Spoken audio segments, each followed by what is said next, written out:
Hey everyone, and welcome back to the channel. I'm Matt, a nature and wildlife photographer based in Northern California. And today I'm going to be talking to you about this bag right here. That's the Brevite Jumper Backpack. And it's a camera bag that doesn't really look like a camera bag and has kind of grown on me over the past month or so as I've been using it and trying it out in different applications.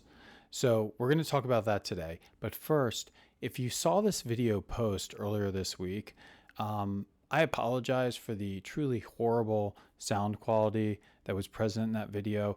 This microphone is new to me and I had it flipped the wrong way. So what you heard was a lot of movement on the bag and not a lot of my voice. So as a present and an offering to you, I'm wearing this ridiculous Christmas themed sweater today.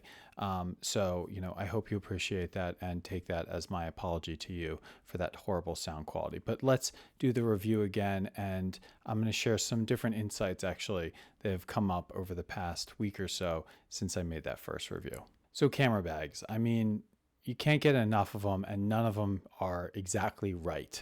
I have at this point, I think maybe like 4 or 5 bags, which if you go by the number of bags that people on YouTube have is not even that many, but each one kind of serves a different purpose.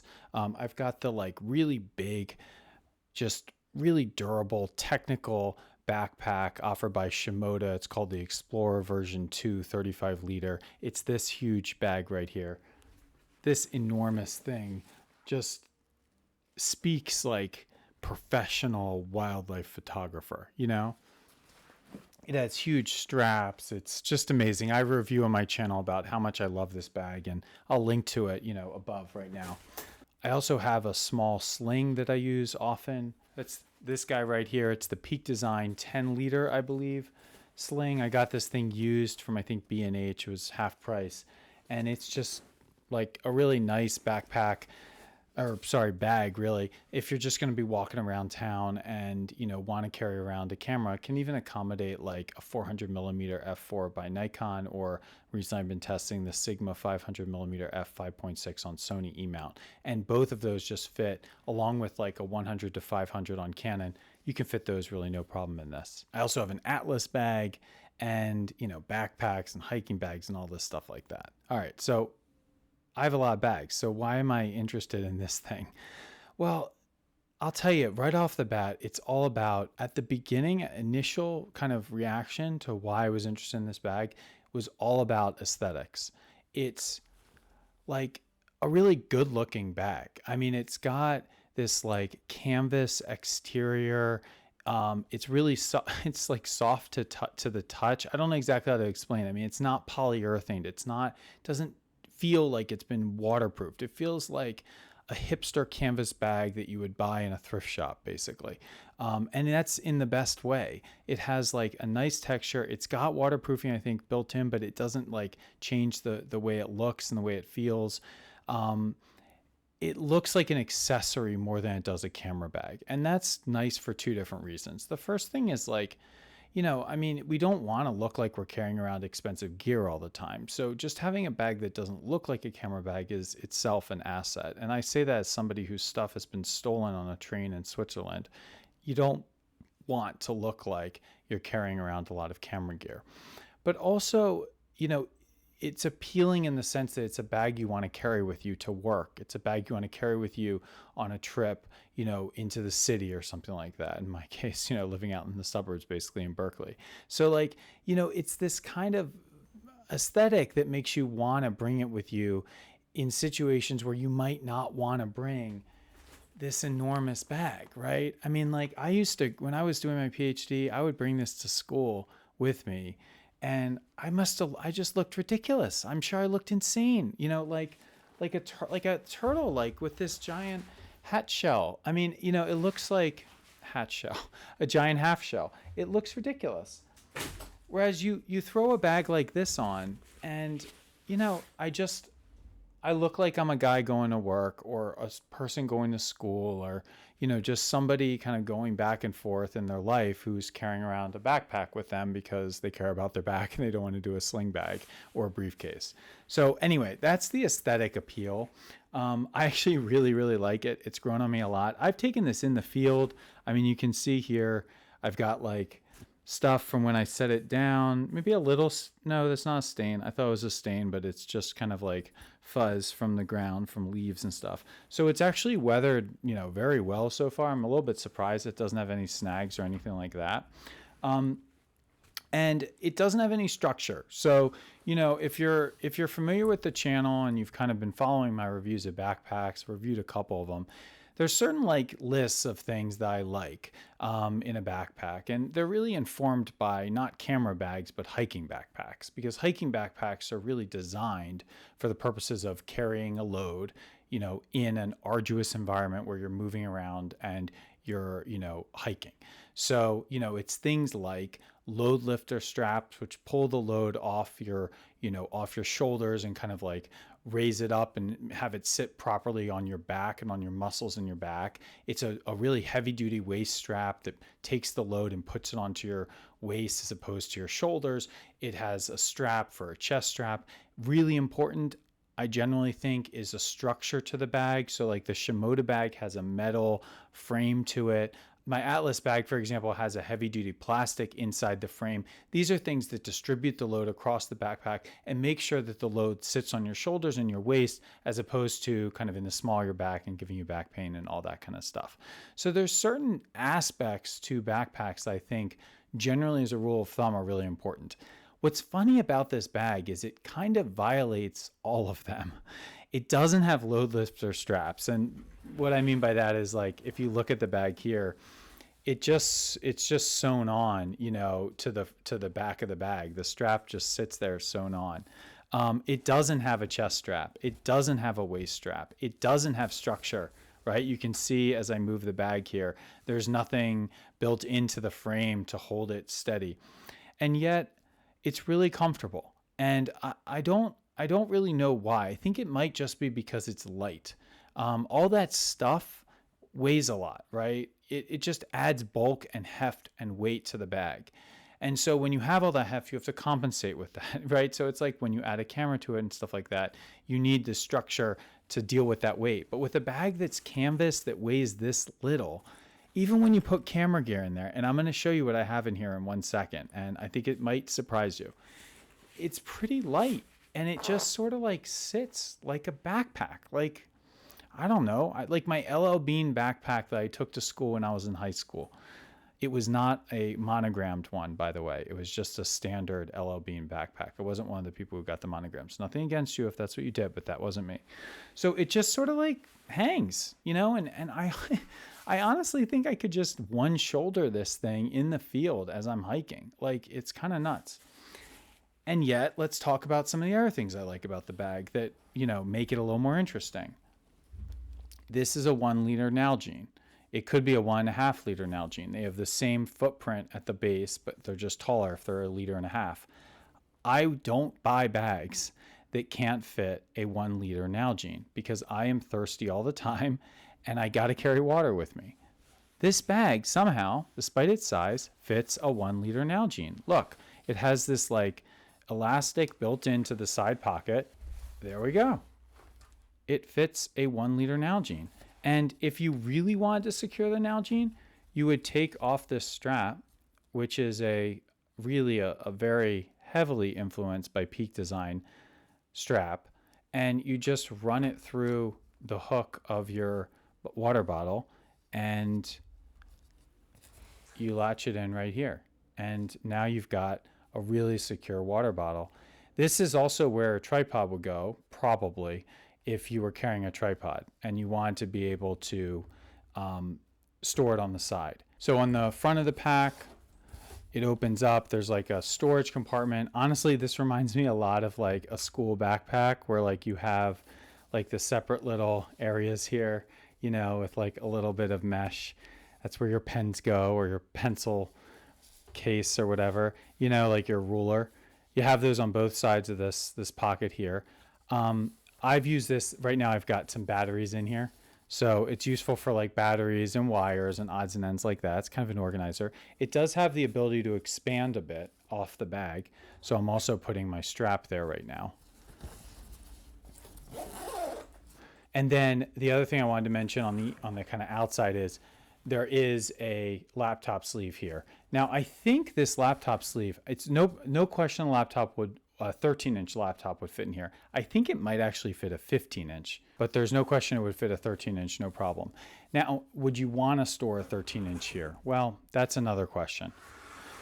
So one of the downsides to having laptop sleeve in the back is that the weight or the hardness of the laptop now becomes your back surface.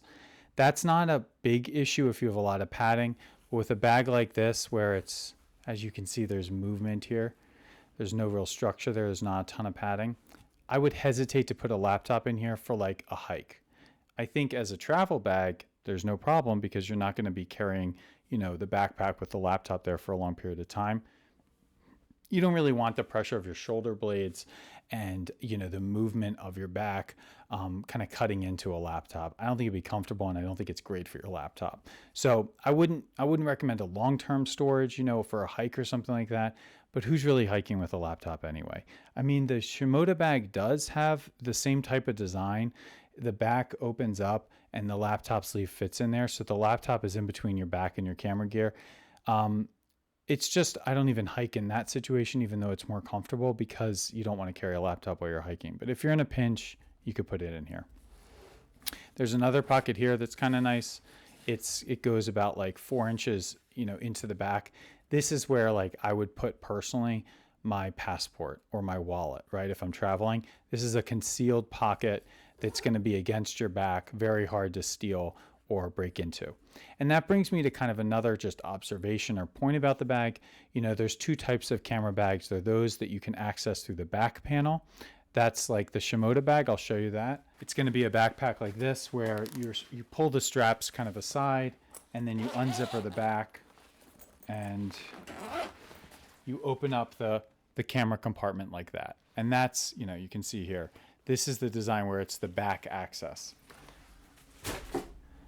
The other type of camera backpack is what this one is, which is instead of back access, which you couldn't really do because the laptop storage is there, it has front access.